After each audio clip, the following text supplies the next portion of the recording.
And I tell you, I had backaches and I couldn't get anybody to just adjust me. And I remember one of the doctors said to me he couldn't even touch me because if he did, the people who brought him there they were going to send him home. So I can relate. Today we find that a lot of the clubs, and that's one of the beauty of having clubs in Jamaica, where at least they have a team of people who they have their massage therapists and they have physio. They're able to get some of those things that we wish we had. We just use ice all the time. But let me ask you this question that we see these young guys in Jamaica, they have access to a lot of the things you and I did not have access to. But yet still they struggle. And you who didn't have these things, you were in the sport for over 20 years. How do you feel about sprinting and where our guys are in Jamaica? And what advice would you give to some of the young ones who truly want to learn, but they just don't know where to start? All right. Here's my assessment on the whole thing. First thing first, it comes from the teacher. That's the reason why they have two former teachers, right? One, they say a teacher who can teach, and one that they just say, you're just a teacher. See? So the key factor right here, you got the mental part of it, you got the physical part of it, right? And you got the nutrition part of it, right? And then there's one thing that's missing, the mechanic part of it. See? So every time you beat that body up, you got to go inside the mechanic shop to get it straight. Just like your car. Every 3,000 miles, that car need an oil change, right?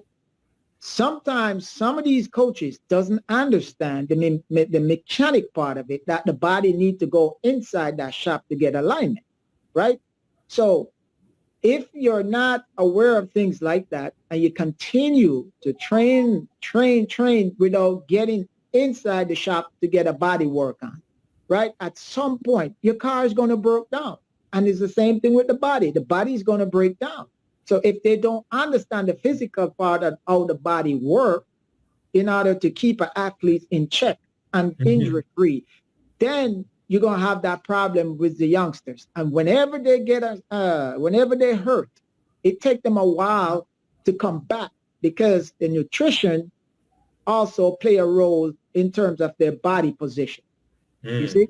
And if the coaches doesn't understand those two physiological part of it, then those athletes or the young ones, after they reach a certain stage, right, they find themselves start getting hurt because the coach don't believe that they need those type of assessment, you see? And a lot of times you see that happen, and when a kid get hurt, it plague with their mind over a period of time before they even come back and perform on the level as if they never hurt before. You see? So those are the two things that I see that some of these coaches do not emphasize on. And that's what's causing these young guys not to exceed to a certain level. So what would you tell these young guys themselves? Because some of them don't even aware that, some of these things are necessary. But you do have some young ones who are really seeking after the information. Right.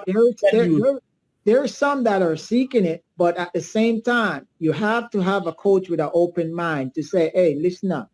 These are guys that been to the top, to the very top. There's no more top after the Olympics. You understand? And it's good to, when these guys around, I might not know everything, but these guys been through it. Go talk to this man. Get some ideas. You know what I mean? How many coaches back home will tell a kid to do that? Yeah, very few. Very few. That is true. Because the minute you start to talk to that athlete, their mindset is trying to figure out what are you saying to my athlete? You understand? Or they might say, hey, don't talk to that guy. You're so right, Raymond. I remember years ago, I did a little seminar for a particular coach, and he had some sprinters there, and, good friends with the coach. So I wanted to make sure that, if I see one of his athletes and they asked me some question, I would be open to sharing the information.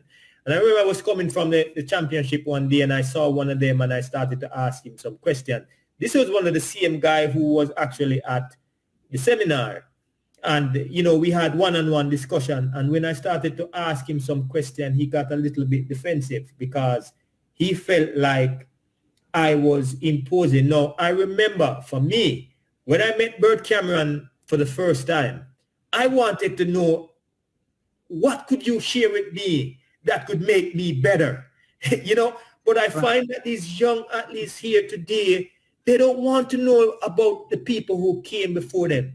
They feel as if the information that they have is good enough to get them to where they want to be. And over the years, you see that the information is not good enough.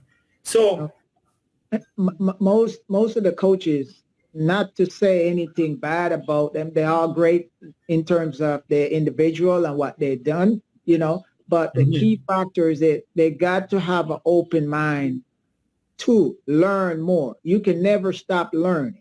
You understand me? The more you learn, the more better you become at what you're doing.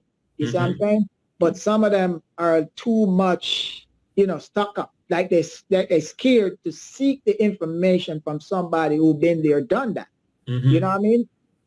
Anywhere else outside Jamaica, you will have people come up to me and ask questions. No problem. You know what I mean? Because they want to know what it takes to get here. They want to know, hey, what can I do with this athlete? But we're home people. I don't know why they're like that sometimes, because to me, I don't even bother try to figure it out. You know what I mean? I don't try to figure it out. I just leave it like it is. I say, if somebody wants information and they're craving for it, right? They will eventually put themselves in the position to get it. Now, they want you to come to them as if you are begging them something, when in return, they are seeking knowledge to